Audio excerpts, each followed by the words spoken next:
Olá pessoal, meu nome é André Lafayette, eu sou professor e coordenador de clínica médica do grupo Eu Médico Residente.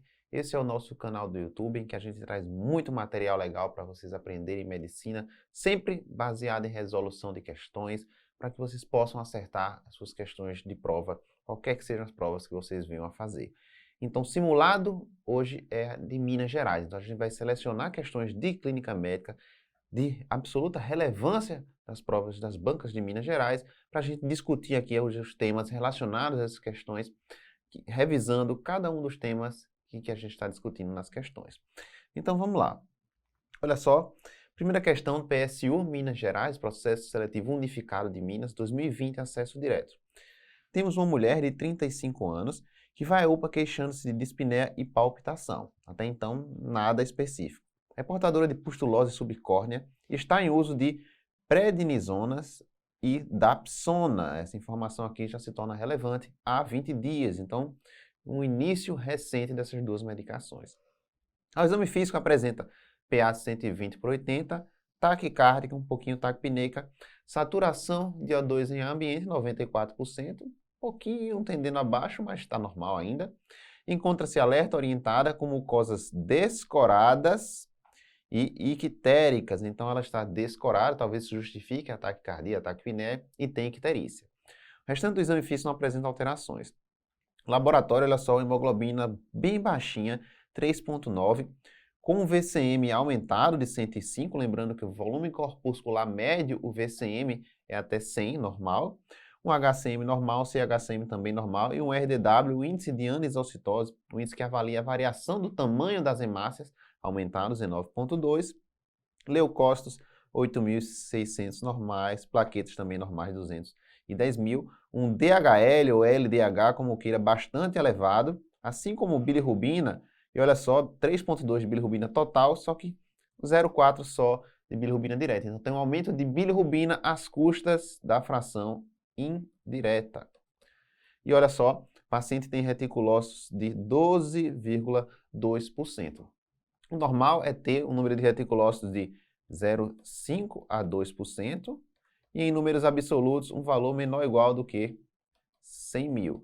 Obviamente esse valor está em percentuais, então a gente teria que corrigir em função do HB extremamente baixo, mas com esses valores de reticulose, 12%, isso muito provavelmente está aumentado. Então, se a gente utiliza as duas formas de classificar as anemias que a gente tem, a gente pode chegar ao diagnóstico desta paciente. Então, olha só, a classificação fisiopatológica diz respeito à resposta da medula óssea à queda do número de hemácias, à queda da hemoglobina. Então, aqui a gente tem uma anemia hiperproliferativa, uma anemia regenerativa ou hiperreativa, porque há reticulocitose, há produção de reticulócitos.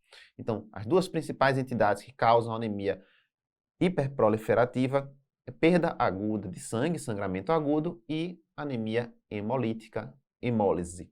Para fins de prova, quase que sempre vai ser anemia hemolítica, porque se fosse um sangramento agudo, haveria algum dado aqui no enunciado para sugerir para a gente. Então, esse paciente deve ter uma anemia hemolítica. O que é que corrobora com isso? DHL extremamente elevado, bilirrubina aumentada às custas de indireta. Poderia também ter uma aptoglobina consumida.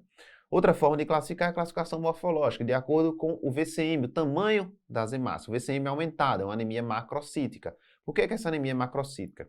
Os reticulócitos, pessoal, eles têm um VCM maior do que as hemácias habituais. O VCM médio dos reticulócitos é de 108. Então, quando eu tenho muito reticulócito, eu posso ter um aumento do VCM, do volume corpuscular médio, tá certo?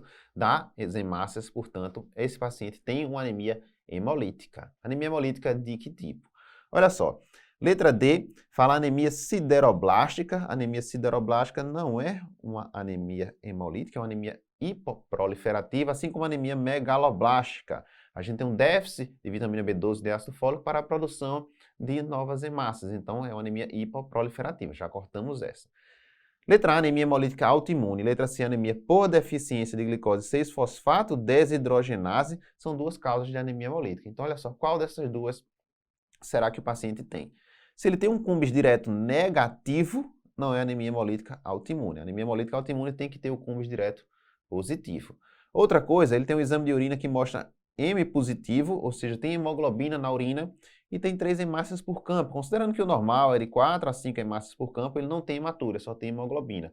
Se ele tem hemoglobina na urina, é porque essa hemólise é intravascular, é dentro do vaso. A anemia hemolítica autoimune, a hemólise habitualmente é fora do vaso, é extravascular, especialmente no baço. Então, esse paciente tem uma anemia hemolítica intravascular, portanto, só nos restou a letra C, anemia por deficiência de glicose 6-fosfato desidrogenase ou G6PD. O que é que se caracteriza esse tipo de anemia? O paciente tem uma deficiência nesta enzima. As hemácias, ela tem um arsenal enzimático muito precário, muito pouco. Uma das poucas enzimas que ela tem é esta, G6PD, que vai proteger a hemácia contra substâncias oxidativas. Se eu tenho uma deficiência de G6PD, essa hemácia fica mais propensa a sofrer processos oxidativos. A hemoglobina, quando sofre um processo oxidativo, ela se desnatura, ela precipita, forma os corpúsculos de Heinz, que a gente pode observar no esfregaço de sangue periférico. Esses corpúsculos de Heinz vão lá na membrana, pode provocar a formação de neoantígeno ou deformar as membranas, essas membranas das hemácias. Quando elas passam lá no baço, elas vão sofrer umas mordeduras, chamadas bite cells, e aí vão ser destruídas, tá certo? Levando a uma hemólise intravascular. A deficiência de G6PD, o indivíduo tem deficiência dessa enzima, mas ele passa a sua vida geralmente bem, sem nenhum hemólise. Quando ele tem um gatilho, que geralmente é infecção ou medicamento, olha só, o medicamento aqui que você viu de gatilho foi a dapsona, mas poderia ter sido outro, poderia ter sido nitrofurantoína, rasburicase, sulfametoxazol, trimetropin. Aí ele faz a crise de anemia hemolítica intravascular. Então, é uma doença que se caracteriza por surtos de hemólise intravascular quando tem um gatilho de infecção ou medicamento. Então, é um quadro clássico de anemia hemolítica por deficiência de glicose 6PD, gabarito, portanto, letra C. Ok? Vamos seguir aqui. Agora a gente vai para a questão da Santa Casa de Misericórdia BH 2020, acesso direto. Analise o caso clínico a seguir. Um homem de 65 anos de idade encontra-se internado no hospital no pós-operatório imediato de um hérnia ou rafia inguinal à direita. Então ele já é um idoso em pós-operatório de hérnia ou rafia. Seus exames pré-operatórios apresentavam-se sem alterações. Então ele chegou para uma cirurgia provavelmente eletiva e ele estava redondinho, não tinha nenhuma alteração. Às 2 horas da madrugada, olha só, plantão noturno é onde tudo acontece. A técnica de enfermagem recorre ao médico plantonista, pois o paciente é encontrado nu, recusa-se a colocar novamente as roupas, fala coisas sem sentido e não reconhece o familiar que o acompanha. Então o paciente tem uma alteração de comportamento e o paciente também tem um grau de desorientação. Sua cirurgia foi realizada na manhã anterior, sem intercorrências, tendo ele recebido meperidina após o procedimento cirúrgico e metoclopramida devido a náuseas. Então, meperidina é um opioide, metoclopramida é um procinético, pode causar como efeito colateral sintomas extrapiramidais, sintomas motores. Esse paciente tem um quadro mais central, de confusão mental. Não se alimentou o dia todo e o exame físico não apresenta alterações. O exame do seu estado mental mostra desorientação, não atende pelo nome e não sabe onde está, além de estar hipotenso e um pouco sonolento. Então, olha só, o que é que esse paciente tem? Um idoso que estava tudo bem com ele, mas é submetido a um trauma, a uma situação de estresse agudo, que foi a cirurgia, fora o fato de ele estar internado, estar em ambiente hospitalar. Então, todo idoso que passa por uma situação de estresse agudo, seja uma doença clínica, seja uma cirurgia, ele tem o risco de desenvolver o que, pessoal? Um estado confusional agudo, que a gente chama de delírio. Delírio se caracteriza por confusão mental, alteração da consciência, uma mente, um pensamento desorganizado e é um quadro agudo, é de início de poucas horas ou então poucos dias e geralmente tem esse curso flutuante. Então é comum durante a noite o paciente ficar agitado, o paciente se levantar do leito, puxar o acesso, querer bater em quem está cuidando dele e durante o dia ele fica calmo, tranquilo, muitas vezes sonolento. Então esse é um quadro de delírio. O que é que o médico plantonista deve fazer?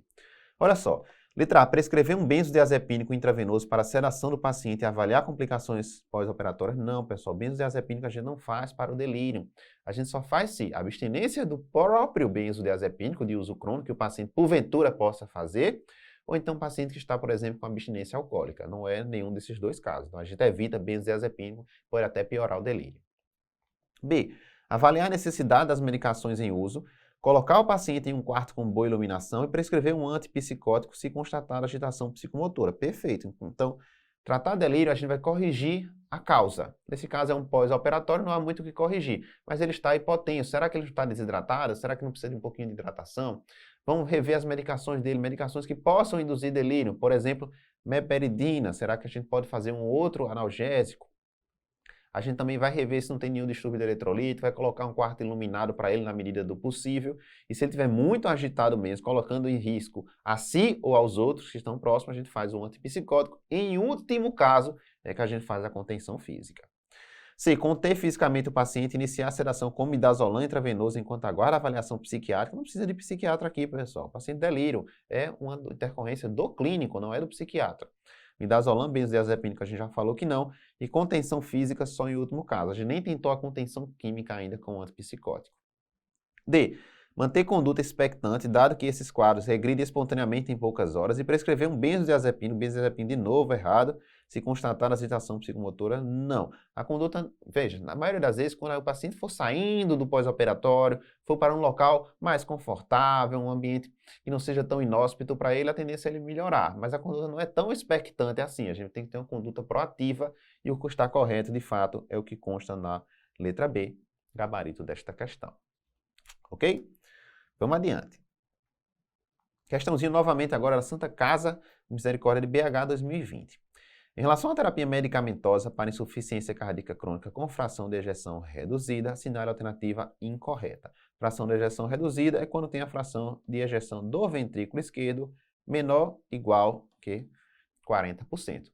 Entre 41 a 49, a gente chama de levemente reduzida ou intermediária, e quando o paciente tem a fração de ejeção maior ou igual do que 50, é IC com fração de ejeção, tá certo? Preservada, chamada de CFEP. Então, olha só. Vamos começar aqui com a letra D. A espironolactona comprovadamente reduz a mortalidade nos pacientes com insuficiência cardíaca crônica com fração de ejeção reduzida, que é o enunciado verdadeiro. Geralmente, a gente indica a partir de classe funcional 2. C. Os digitálicos estão indicados em pacientes com insuficiência cardíaca crônica para melhora de sintomas, porém não alteram a mortalidade. Perfeito. Está entre as medicações sintomáticas, ou seja, para alívio de sintomas. É um inotrópico positivo, também vai ter efeito vagotônico diminuindo a frequência cardíaca. Então, diurético, digital, melhora sintoma, mas não modifica a mortalidade. B. A ivabradina pode ser indicada no tratamento da insuficiência cardíaca crônica nos pacientes em que o beta-bloqueador não consegue atingir a meta de frequência cardíaca em torno de 60. Veja, a ivabradina é um inibidor da corrente IF no nó sinusal.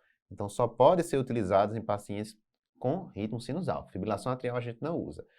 Pode ser utilizado em pacientes sintomáticos, classe funcional 2 e 3 especialmente, a despeito de terapia otimizada de beta-bloqueador em dose otimizada, quando a frequência cardíaca não cai para menos de 70. Então, tem que ser pelo menos 70 batimentos por minuto para a gente usar a ivabradina. Então, a letra B está um pouco incompleta, mas não está errada. Então, pode ser utilizada naqueles que o beta-bloqueador não consegue atingir a meta de 60 batimentos por minuto. Mas a gente utiliza quando está acima de 70 ou maior ou igual do que 70, dependendo do autor. Beleza? Então, foi considerado correto. E a terapia com associação sacubitril e valsartana não reduziu a taxa de mortalidade em pacientes com IC crônica classe 2 a 4, reduziu sim. Então, foi o estudo chamado Paradigma, ou Paradigm, como queiram, que mostrou que o paciente com terapia otimizada, com IECA ou BRA, que permaneciam sintomáticos, classe funcional 2 a 4, a troca do IECA pela combinação sacubitril e valsartana reduziu sim mortalidade. Portanto, a letra A está incorreta e é o gabarito desta questão. Vamos adiante. Questãozinha novamente agora, PSU Minas 2020, acesso direto. Mulher de 55 anos comparece ao ambulatório de clínica médica para o exame periódico de saúde. Queixa-se de falta de energia, roncos, dificuldade de memorização, poliúria e perda de 5 quilos em 2 meses. Desconhece doenças prévias, nega tabagismo, etilismo ou quaisquer medicamentos. Ao exame físico, apresenta uma pressão arterial um pouco elevada, 154/94, frequência cardíaca e respiratória ok, saturação tendendo um pouquinho abaixo com peso de 90 kg, altura de 1,5. Então, mesmo sem calcular o IMC, a gente já supõe que esse paciente vai ter um IMC elevado. Então, talvez essa falta de energia, esses roncos, dificuldade de memorização, essa saturação mais tendendo abaixo já seja um sinal de síndrome da apneia obstrutiva do sono, ou talvez uma hipoventilação da obesidade, que é antigamente chamada de síndrome de Pickwick. Está alerta e orientada com mucosas coradas e hidratadas. Exame respiratório e cardiovasculação normais, o abdômen é globoso, normotenso, indolor. Tem uma glicemia de jejum 323 e uma glicada de 10,7. Então, essa paciente é diabética. Ponto. Já tem 2 exames alterados numa mesma amostra. Lembrando que a hemoglobina glicada a gente considera maior ou igual do que 6,5% e a glicemia de jejum maior ou igual que 126 para dizer que é diabetes. Tem alterações, pode ser no mesmo exame em 2 amostras diferentes ou pode ser 2 exames diferentes na mesma amostra. Nesse caso, tem 2 exames diferentes alterados na mesma amostra. Essa paciente tem diabetes, provavelmente pela idade, pelo fato de ser obesa tipo 2. ALT de 80, ST 55, bilirrubina de 1,2, ferritina um pouco elevada, talvez um grau de esteatose, esteatohepatite, que pode ter uma ferritina aumentada, paciente obesa, diabética, hemoglobina, leucócitos, plaquetas um pouquinho reduzidas, né? Creatinina normal, sódio normal, potássio, magnésio, fósforo, cálcio, albumina um pouquinho para baixo, 3,5, TSH normal. Ação alternativa que apresenta a conduta mais adequada nesse caso e o respectivo efeito desejado. Então, a paciente é diabética do tipo 2. Diabetes tipo 2, pessoal, é igual a metformina, a menos que haja alguma contraindicação para seu uso. Então, paciente de diabetes tipo 2, a gente vai buscar fazer logo metformina. Alguns autores dizem que se a glicada estiver maior ou igual do que 7,5%, a gente já pode começar com terapia dupla. Então, há uma certa tendência mais recente e ser mais agressivo já no início do tratamento. Isso ainda não é completamente consolidado, é uma tendência dos especialistas, dos endocrinologistas, mas diabetes tipo 2, o que é consenso é que é igual a metformina, a menos que haja contraindicação, principal contraindicação é insuficiência renal, que essa paciente não tem. Então, metformina tem que fazer parte do esquema. Vamos lá. Letra A. Iniciar a agonista do receptor GLP-1 ambulatorialmente para redução de complicações macrovasculares, porém não microvasculares. Vejam, o agonista do GLP-1 poderia ser uma medicação utilizada junto com a metformina nesse cenário? Poderia até ser. A gente pensar, por exemplo, no exenatide, no liraglutide, e eles modificam desfechos macrovasculares, modificam microvasculares também. Tá certo? Então isso aqui está errado. Mas uma coisa importante que a gente vai ter que começar para esse paciente, que vai ser insulina. Por que a gente vai começar a insulina para esse paciente? A gente vai começar a insulina porque, percebam, todo paciente que abre o quadro de diabetes com sinais e ou sintomas de hiperglicemia, a insulina tem que fazer parte do esquema inicial. Esse paciente tem poliúria, tem perda de peso, provavelmente pela diabetes descompensada. E olha só pelo fato de ter uma glicada maior do que 10, e uma glicemia de jejum maior do que 250, isso para muitos autores também é indicação de insulina. Então esse paciente tem que começar a insulina. Pode até ser que depois não precise mais, mas nesse momento tem. B. Iniciar a insulina de ação longa à noite ambulatorialmente, ok? Para redução de complicações microvasculares, porém não macrovasculares, correto. A insulina diminui complicações microvasculares. Macrovasculares a gente ainda não tem essa comprovação. C. Iniciar metformina e sulfonilureia ambulatorialmente para redução de complicações micro e macrovasculares, não macrovasculares, a metformina talvez reduza. Sulfonilureia não tem evidência. E sulfonilureia não é muito legal, né? Insulina tem que começar, sulfonilureia não é legal. E nessa letra B, a gente poderia deixar ela melhor, mais completa? Poderia, se além da insulina a gente colocasse metformina associada. D. Internar paciente e iniciar a insulinoterapia intensiva, insulina basal e prandial para redução das complicações micro, porém não macrovasculares. Veja, não precisa internar a paciente, ela não está com cetoacidose, não está aparentemente com estado hiperosmolar hiperglicêmico, então não precisa internar. Faz a insulina, pode fazer, por exemplo, um NPH à noite, ou uma insulina glargina, DTMI à noite.